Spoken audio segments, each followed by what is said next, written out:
Doğuşukta Merkezi Aziya yurtlarının ve Avrupa Birleşiginin arasındaki hizmetdaşlığın türlü meseleleri kende. Yakında Samarkand şehirine geçilecek Avrupa Birleşigi Merkezi Aziya formatındaki ilkinci sammitine tayarlık bilen bağlanışıklı meseleleri boyunca qadaqlanma belirleyen pikirleşmeler boldy. Şunu halkara sammitinin gün tertibinde qaralacak meselelere tayarlık işlerine möhüm ähmiýet berildi. Türkmenistanyň başlangyjy boyunca gurulýan Doğuşun Birleşen Milletler Guramasının Baş Assambleyasy tarapyndan halkara parahatçylyk we anaşmak deyip ıglan edilen 2025-nji ýylyň bahar pasyna ýurdumyzda geçirilmegine çuňur many bar. Munyň özi ýurdumyzda parahatçylyk tüýjülükli halkara hyzmatdaşlygynyň ýetişleşdirilmegine möhüm ähmiýet berilýändiginiň nobatdaky beýanydyr.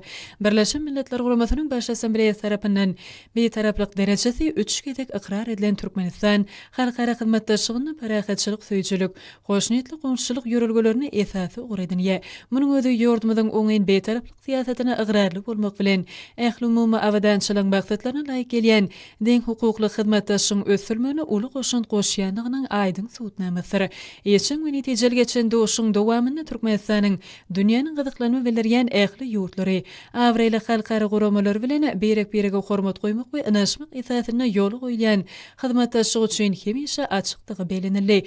Munyň özi hormatly prezidentimiň ýol başlygyny durmuşa geçirilýän daşary siýasat strategiýasynyň esasy urlunyň hataryna kesitlenenler.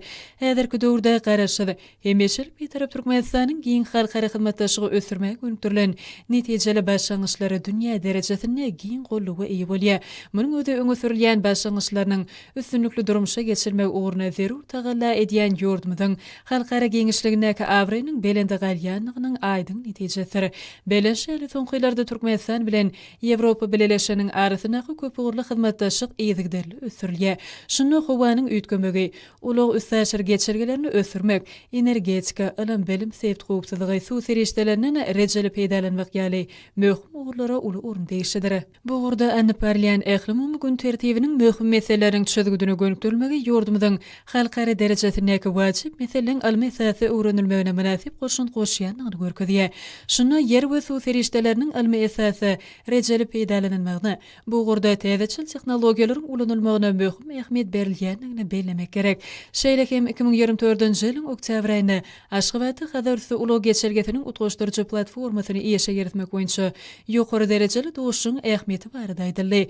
Täze utgaşdyrjy platforma demir ýol, awtomobil, port infrastrukturasyny maýy goýumlaryny çekmege, Ýewropa we Merkezi Aziya ýurtlarynyň arasynda ykdysady hyzmatdaşlygy putulandyrmagy oňy täsirini ýetirer.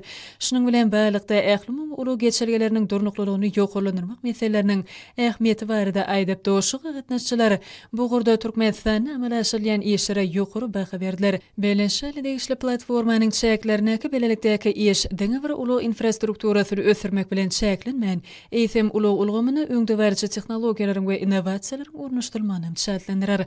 Merkezi Aziya Ýewropa Birleşigi görnüşindäki giňerimli hyzmatdaşlygyň çäklerindäki iki taraplaryň we sebit derejesinde durly ulgamlarda bir näçe belelikdäki täsirlerdir maksatnamalyň durmuşa geçirilýändigi, şolsany durly derejeli Doğuşyklaryň hyzmatdaşlygyň eler tutulýan meselelerini ara alyp maslahatlaşmagy gönüktirilen forumlaryň gurulýanlygyny ataly. Taraplar medeni insan perwer ulgamda özara gatnaşyklary giňeltmek üçin belelikde işlemegiň, şeýle hem ýaşyl ösüş, daş gorşaw goramak we howanyň üýtgemek babatyny belelikdäki çäreleri eşleşdirmek möhümdigini tasdiqladiler. Maslahatyň ahyrynda oňa gatnaşçylar taryhy ähmiýeti bolan Doğuşyň ýokary guramaçylyk derejesiniň öpçün edilenligi üçin hormatly prezident we gahrman arkadamyza hoşçalyk sözlerini beýan etdiler. Şeýle hem Doğuşyň Merkezi Aziya ýurtlarynyň we Ýewropa Birleşiginiň arasyndaky hyzmatdaşlygy putulandyrmakda möhüm ähmiýete eýdigi belenildi we şeýle görnüşindäki gatnaşyklaryň mundan beýlekde ösürilmek ugruna belelikdäki tagallalaryny gaýgyrmajykdyklaryna inanyrdylar.